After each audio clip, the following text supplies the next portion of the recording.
Pessoal, continuando então com essa videoaula, né, essa tarefa sobre processamento de imagens no MATLAB.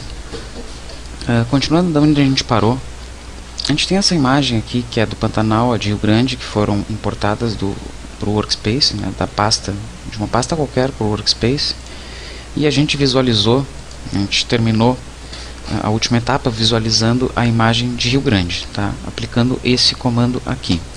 Uma vez que a imagem estava na classe Double, né, a gente precisou fazer a divisão desses valores por 255. Essa divisão ela é necessária porque a função IMShow ela trabalha de forma distinta dependendo da classe que a gente tem. Se for inteiros 8 bits, ela vai mostrar valores em preto como 0 e valores em branco 255. Os intermediários entre 0 e 255 correspondem a níveis de cinza. Quando a imagem estiver na classe Double, aí é diferente, tá? A função IMShow só vai mostrar valores entre 0 e 1. Aí nesse caso, como essa imagem aqui tem valores de 0 até 255, mesmo sendo transformada para Double, a gente precisa dividir pelo maior valor possível dos pixels dessa imagem, que é 255, é o máximo que a gente pode atingir.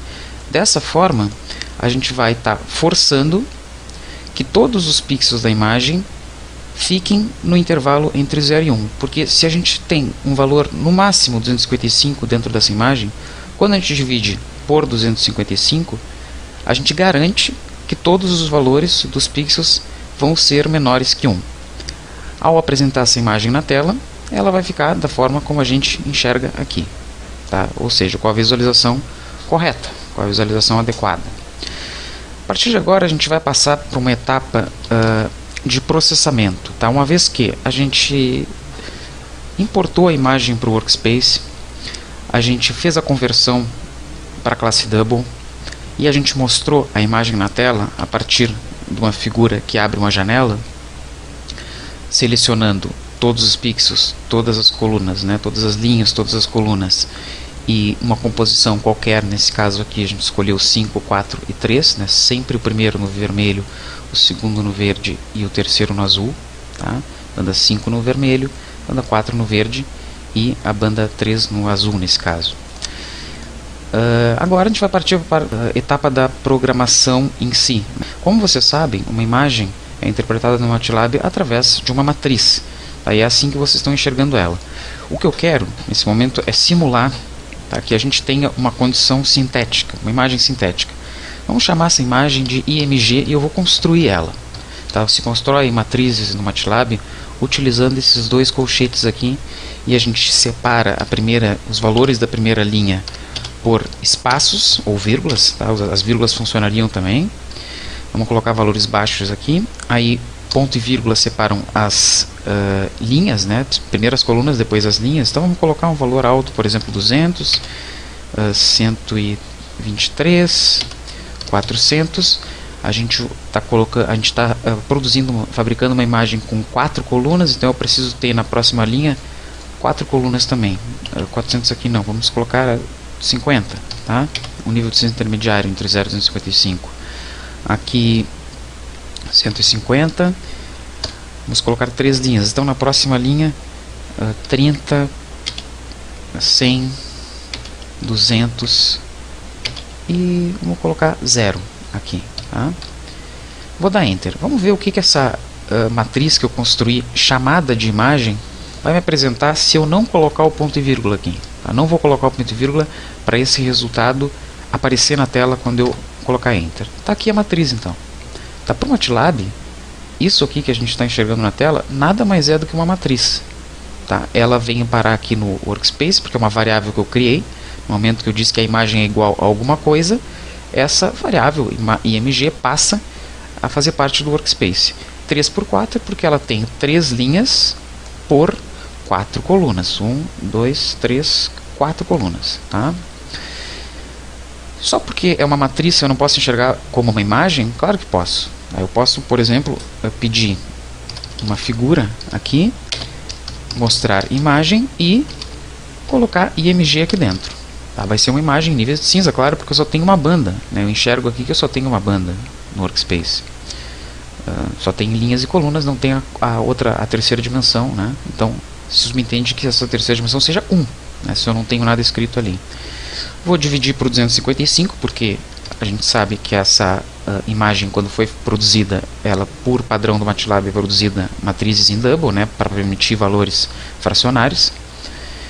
E ao mostrar essa imagem na tela, pelo tamanho dela, eu não vou enxergar muita coisa, tá? Mas eu posso tentar ampliar. E nessa ampliação, eu consigo enxergar alguns valores aqui de níveis cinza correspondente àqueles lá que eu coloquei na fabricação da matriz, quando eu produzi a matriz. Eu vou fazer uma coisa aqui para a gente conseguir enxergar esses níveis de cinza, tá? Então, esses níveis de cinza que eu estou visualizando, né? O primeiro, se eu levar isso lá para o MATLAB, é correspondente ao 4, né? Por isso bem escuro, né, esse pixel. Depois 5, 7, 8, né? Estou olhando para cá. Aí aqui eu tenho mais claro, 200, 123, 50 e 150. Depois 30, 100, 200 e 0. Quanto mais claro for o pixel, corresponde a um número maior. Quanto menor for o número, corresponde a um pixel mais escuro. Tá? Essa é a correspondência que a gente tem aqui. Bom, isso pode ser considerado uma imagem, né? Uma formação de pixels através de quadradinhos, né, retângulos, e que tem, por outro lado, uma interpretação em forma de matriz, como essa aqui que a gente está vendo. Tá? As nossas imagens, aquelas com 400 linhas, 400 colunas, 2.000 linhas, 3.000 colunas, também são imagens e também são matrizes. Assim como a gente considera que ao construir uma matriz eu posso enxergar isso como sendo uma imagem, eu ao mesmo tempo posso considerar uma imagem como sendo uma matriz, né? Processo inverso. Agora, seguindo para essa etapa de desenvolvimento, eu vou limpar aqui a tela, CLC. E por que eu sempre insisto com vocês, né? A gente precisa verificar, definir qual é o número de linhas, tá? E nessa definição de número de linhas eu vou usar a função size aplicada à imagem, essa imagem que eu tenho aí, em qual dimensão? Na dimensão 1. Tá? Vamos ver qual é o valor do nlim quando eu executo essa operação. 3. Por quê? Porque na dimensão 1, que é essa aqui no workspace, da variável img, o valor de linhas é 3. Se eu pedir na dimensão 2 de img, seria o número de colunas. Então o resultado tem que ser 4. Tá? E se eu pedir na dimensão 3, que é o número de bandas, vai ser 1, porque eu só tenho essa matriz. Eu não tenho camadas dessa matriz empilhadas, né, nessa imagem que eu fabriquei. Diferentemente da imagem do Pantanal e da imagem de Rio Grande, onde eu sim tenho bandas, né, tenho camadas diferentes. Nesse caso, tá, eu vou definir como sendo nlim o valor de 3, ncol vai ser o valor das colunas, né, e nban vai ser o valor das bandas. Certo, agora estão as três variáveis definidas aqui. Tá? Nlim 3, ncol 4, nban 1. A partir daí, a gente pode desenvolver a nossa função. Tá? E aqui eu vou fazer ela online. Eu vou colocar aqui na linha de comando e depois a gente vai passar na outra etapa, né, dessa atividade prática para o desenvolvimento de funções dentro dos scripts, né, aqui dentro dos scripts. Mas eu quero explicar para vocês como funciona o for, tá? O comando lógico for. Então, quando a gente escreve for e ele fica em azul porque o MATLAB entende que a gente está chamando uma função for, interpretada por ele de uma forma peculiar, específica, e a gente diz que i para um for é igual a 1 até o número de linhas. Depois eu continuo entrando com o restante da função e digo que for vai variar de 1 até o número de colunas, que nesse caso aqui vai ser para linhas 13 e colunas 4. Eu estou dizendo para ele que ele tem que ir de 1 até 3 e de 1 até 4. Tá? O comando for ele precisa de um end para fechar o for do j, e para fechar o for do i eu preciso de um outro end aqui. Quando eu der um enter aqui, ele vai executar esse looping, né? Isso é chamado um looping, que essa função vai ser lida algumas vezes, né? esses comandos aqui vão ser lidos algumas vezes. O que tiver, né, basicamente o que tiver dentro desse espaço aqui, que a gente por enquanto não colocou nada. A função rodou. Notem que o i aqui ficou igual a 3 e o j igual a 4. Mas na realidade o i já foi 1, já foi 2, já foi 3, já foi o j já foi 1, já foi 2, já foi 3, já foi 4, né?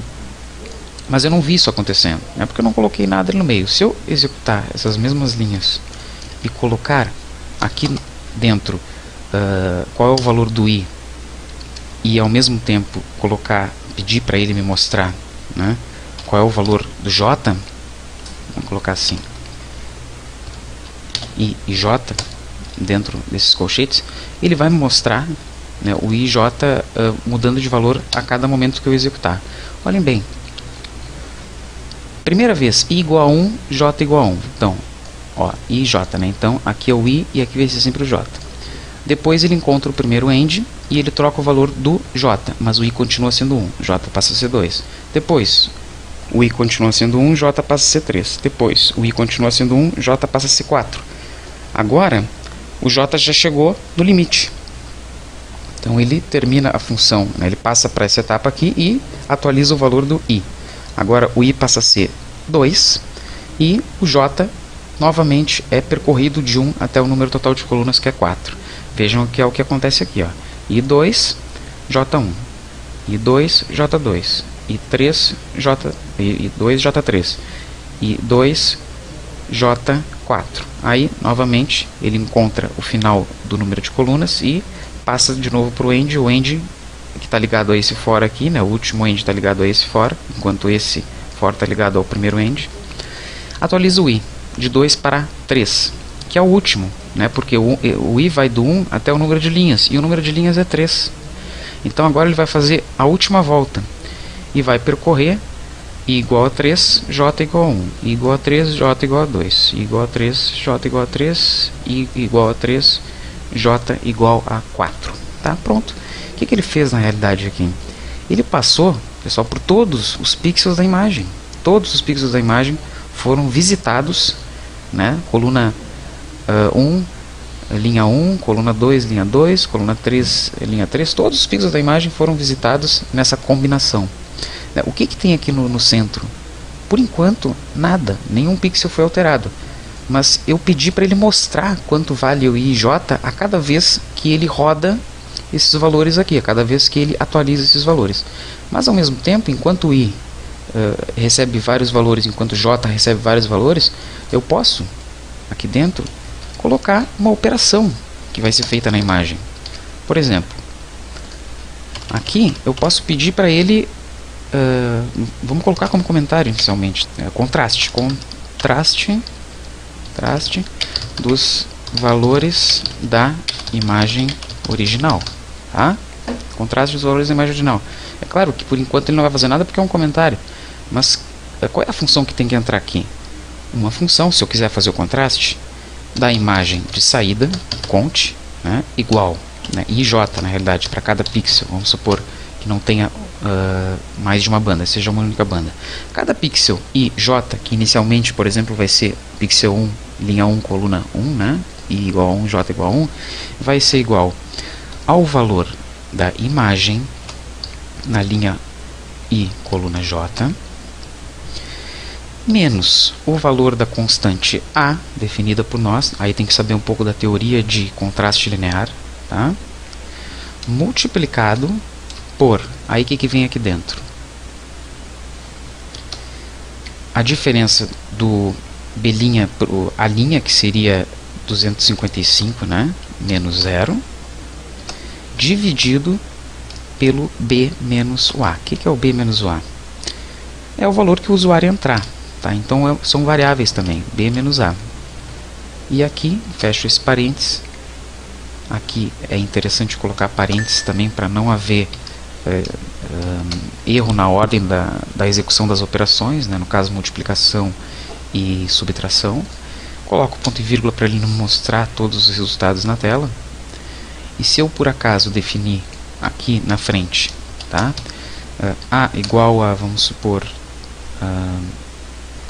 4 e b igual a 100, por exemplo, tá? O que vai acontecer? Ele vai realizar uma operação de contraste. Ele vai realizar uma operação de contraste, criando uma nova variável chamada imgcont, que é a imagem de contraste, tá? Ele vai realizar a operação? Sim, vai realizar a operação. Mas não mostrou nada aqui na tela. Por quê? Eu coloquei ponto e vírgula. Ele atualizou o i e atualizou o j de acordo, né? I igual a 1, depois 2, depois 3. J igual a 1, depois 2, depois 3, depois 4. Visitando todos os pixels da imagem. Só que ele não mostrou nada na tela, porque a operação que ele realiza a cada vez que o i recebe um valor e o j recebe um valor diferente também, foi inibida de apresentar o resultado na tela, por causa desse ponto e vírgula. Eu posso realizar a mesma operação liberando o comando para ser apresentado na tela. Ou seja, cada valor de i e j atualizado, né, depois de ser realizada a operação de contraste, vai ser mostrado na tela. Eu vou dar Enter dessa forma, né, eliminando daqui o ponto e vírgula, e vou ver isso aí acontecendo na prática. Então agora sim a gente vai ver essas coisas acontecendo. Primeiro, ele cria o primeiro contador digital, né, I e J, quando o I igual a 1, J é igual a 1. Depois o I igual a 1 e J é igual a 2, então ele cria o segundo. Depois o I é igual a 1, linha 1, J é igual a 3, terceira coluna. Ele cria, a partir da primeira linha já calculada, a primeira coluna, primeira linha, segunda coluna já calculada, ele cria a terceira coluna. Depois a quarta coluna, passa para a linha de baixo e vai criando, né, criando os novos valores, atualizando. Por fim, ele tem a matriz completa. Esses testezinhos que eu estou fazendo, eles são válidos. Por exemplo, eu quero fazer o i variar, né? Ou não vou colocar i, vou colocar o nome, tá? Vou colocar IFRS, vou colocar uma variável chamada IFRS. Essa variável chamada IFRS, ela tem que ir de 1 até, vamos supor, 100. Vamos ver IFRS variando de 1 até 100. Aí eu coloco, aqui tem que ter um igual, né? Faltou. Depois eu coloco IFRS para poder mostrar na tela e END. Vamos ver. IFRS variando de 1 até 100 aqui, tá? Começando do 1, 2, 3, 4, 5, 6, 7 até 100. Mas se isso aqui fosse em pixels, eu estaria executando uma função para todos os pixels da imagem, né? Se eu tivesse 100 pixels, para cada vez que o IFRS atualiza o valor pela função for, né, for IFRS igual a 1 até 100, eu executaria para um pixel a mesma operação. Depois ele chega no end, volta para o for, muda o valor, executa de novo. Chega no end, volta para o for, muda o valor, executa de novo a operação. E assim vai. Tá? Quando a gente cria uma função, eu não vou fazer isso agora porque está reservado para a próxima tarefa prática. Vocês têm o function igual a variável de saída. O function é a variável de saída igual ao nome da função, entre parênteses, a variável de entrada. Mas, logo após isso, vocês já têm a passagem da imagem para double, né? Depois vocês têm o cálculo do número de linhas, e aí vocês vão usar a função size, é uma função pré-escrita pelos programadores do MATLAB para determinar tamanho, né, tamanho da imagem na dimensão 1. Depois eu posso fazer o mesmo para determinar o tamanho da imagem na dimensão 2. Né? E se eu quiser o número de bandas, tamanho da imagem na dimensão 3. Tá? Então é IMG aqui, vírgula 3. Tá? Bom, a gente já calculou esses valores, então eles só estão sendo repostos aqui. Né? Se eu colocasse, por exemplo, o número de bandas igual ao tamanho da imagem TN Pantanal, qual é o valor que tem que aparecer na dimensão 3? Número de bandas, usando a função size, né, que é o nome da variável nban, para o TN Pantanal 2005 na dimensão 3. Quem é? É 6. Né? Então tem que aparecer 6. Eu inibi o resultado, mas tem que aparecer 6, calculando de novo. Se eu quiser saber essa mesma variável TN Pantanal 2005 na dimensão 1, é o número de linhas. Então tem que aparecer 400. Tá? E se eu quiser saber o número de linhas dessa imagem aí de Rio Grande, essa imagem de Rio Grande, é só eu trocar a variável aqui, tá? Vai ter essa variável na dimensão 1, o tamanho dela pela função size é 2000, é o número de linhas da variável TM Rio Grande sub. Logo após esses procedimentos aqui, esses primeiros 4 procedimentos, né, 4 operações, eu passo a escrever o for para cada linha i igual a 1 até o número de linhas, para cada coluna for igual a 1 até o número total de colunas para varrer todos os pixels da imagem. Aqui a operação, eu fiz de contraste, mas pode ser qualquer operação que se faça na imagem. Tá? Qualquer operação. Depois um end e outro end. É isso. Tá? O que vai mudar aqui até o final do ano? Qual a operação que a gente vai realizar? A gente já realizou contraste linear, a gente já realizou contraste por partes. Tá? Alguns fizeram essa operação de contraste por partes, implementando, inclusive no MATLAB. Já realizamos equalização, já realizamos o cálculo do histograma, e daí por diante, o que vai mudar é o que está aqui dentro. Por que é essa estrutura? Porque cada vez o i vai receber um valor diferente, que vai do 1 até o número total de linhas, e cada vez o j, que a gente está simbolizando pelo número, pelas colunas, né, vai receber o valor de 1 até o número total de colunas. Sendo assim, a gente garante que todos os pixels da imagem vão ser visitados. Aí todos eles vão sofrer a operação que tiver aqui. Tá? Isso aqui se chama looping. Ele vai dar várias voltas aqui. Quantas voltas ele vai dar? O número total de pixels da imagem. Que seria o quê? O número de linhas vezes o número de colunas. Né? O tamanho da matriz. O tamanho de elementos, né? O número de elementos totais da matriz. Tá? É assim que o MATLAB trabalha? É assim que todos os programas Env, Erdas, ArcGIS que processam imagem, Idris, por exemplo, Spring, eles trabalham também. Tá? Só que isso não fica visível para nós.